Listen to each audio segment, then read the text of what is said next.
শুভ সন্ধ্যা বন্ধুরা। একটুখানি বসেছিলাম, তাই ভাবলাম ক্যামেরা অন করে আপনাদের সাথে একটু কথা বলি। হাতে জলের বোতল। কেমন আছেন বন্ধুরা? কাবেরী মনের কথায় আপনাদের স্বাগত। অনেক দিন কথা হয়নি, তাই ভীষণ একা একা লাগছে। ভাবলাম এই কথাটা শেয়ার করি। আজকে একটা মজার ঘটনা ঘটেছে আমার সাথে বলতে পারেন। আজকে কি হয়েছে, সব দিনের মতোই খাবার পর আমি টেবিলটাকে মুছেছি, মুছে যথারীতি রান্নাঘরে গেছি। গিয়ে বেসিনে যখন হাত ধুচ্ছি তখন হঠাৎ চোখ পড়লো যে মশলার কৌটোগুলো নিচে রাখা আছে, ওপরে রাখা নেই। রান্নাঘরটা দেখতে বাজে লাগছে।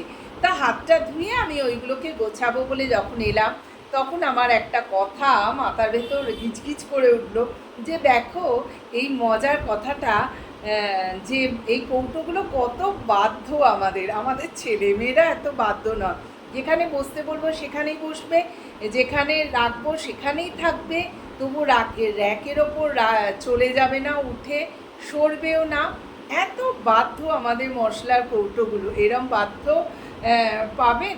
মশলার কৌটোগুলো আবার যথাস্থানে রাখলাম। তারপর রান্নাঘরটা বেশ সুন্দর করে সাজানো লাগলো আর কি, সুসজ্জিত হয়ে গেল। তখনই হাসি পাচ্ছে মনে মনে যে বন্ধুদের সাথে এই কথাটা শেয়ার করতেই হবে যে দেখো, মশলার কৌটো নিয়েও আমি কিন্তু চিন্তা ভাবনা করছি যে এরা কত বাধ্য, আমাদের কথা শোনে। যেখানেই বসিয়ে রাখি সেখানেই কথার অবাধ্য হয় না। যাই হোক, আপনাদের সাথে যে কথাটা শেয়ার করবার জন্য আজকে চলে এলাম সেটা হচ্ছে, আপনারা তো আমার পরিবার, সেটা হচ্ছে যে রিসেন্ট আমি ফ্ল্যাট চেঞ্জ করছি, নতুন একটা ফ্ল্যাটে চলে যাচ্ছি।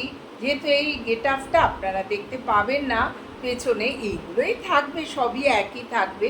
যাই হোক, একটু চিন্তা ভাবনা করে আমরা একটু নতুন প্রপার্টিতে যাচ্ছি আর কি, ফ্ল্যাটে যাচ্ছি। একটা ফ্ল্যাট খুব পছন্দ হয়েছে। দেখা যাক সেটা কিভাবে সাজাই, কিভাবে যাই, সবই আপনারা সাক্ষী থাকবেন। আর এখানে জিনিসপত্র এদিক ওদিক করা, তারপরে তো ওখানে গিয়ে গোছানো, প্রচণ্ড লোড পড়ে যাবে। কাজের মাসই পাবো না, হয়তো 1 মাস পাবো না। ওখানে নতুন প্রজেক্ট চলছে, জায়গাটা আরও নিরিবিলি।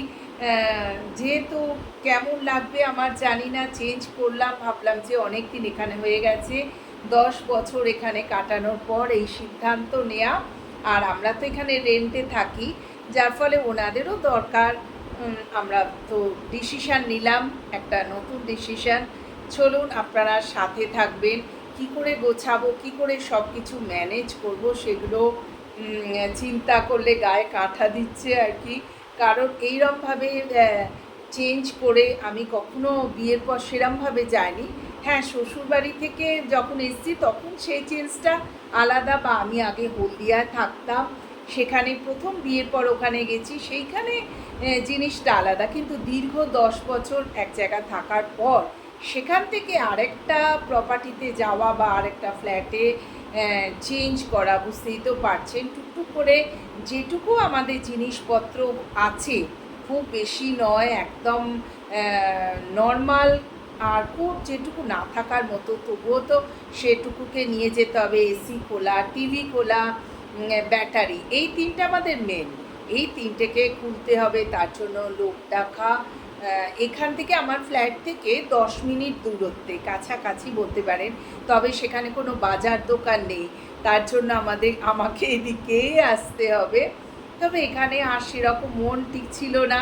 যাই হোক, ভগবান ওইখানে করে দিয়েছে। দেখা যাক কেমন ওখানে ফ্ল্যাটটা, আপনাদের সাথে সব শেয়ার করবো। আপনারাও আমাকে জানাবেন যে ওখানে কেমন হয়েছে। এখানেও একা, ওখানেও একা, একই জিনিস।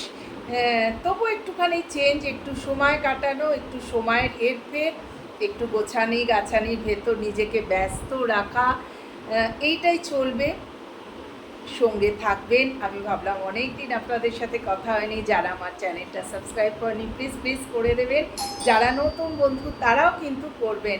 চলুন, টাটা।